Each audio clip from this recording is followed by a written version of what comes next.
کرتے ہیں ہماری ماں قوم کی بیٹی عافیہ صدیقی کتنے عرصے سے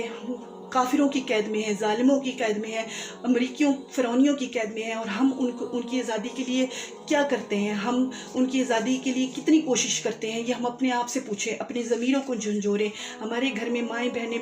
ہیں، ہم ان کی کتنی حفاظت کرتے ہیں، ہم ان کے کتنا کیئر کرتے ہیں کہ کسی طرح سے جو ہے وہ انہیں ہر طرح کی پریشانیوں سے بچائیں۔ تو وہ ہماری قوم کی بیٹی ہیں، اگر آج ہم ان کے لیے نہیں اٹھیں گے تو کل قیامت میں ہم جواب دہ ہوں گے، کیونکہ پیاری شفیع و غمخوار آقا صلی اللہ علیہ وآلہ وسلم کی امتی ہے، وہ ہماری بہن ہے، ہماری ماں ہے۔ پیاری شفیع و غمخوار آقا صلی اللہ علیہ وسلم کا امتی ہونے کا کردار ادا کریں گے، اور یہ بحیثیت مسلمان ہم سب پر فرض ہے کہ جب قوم کی بیٹی کافروں کی قید میں ہوں تو ہم ان کو بچانے کے لیے اپنے تئیں جو کردار ادا کر سکتے ہیں وہ کریں، ان کے لیے آواز حق بلند کریں، تاکہ ہمارے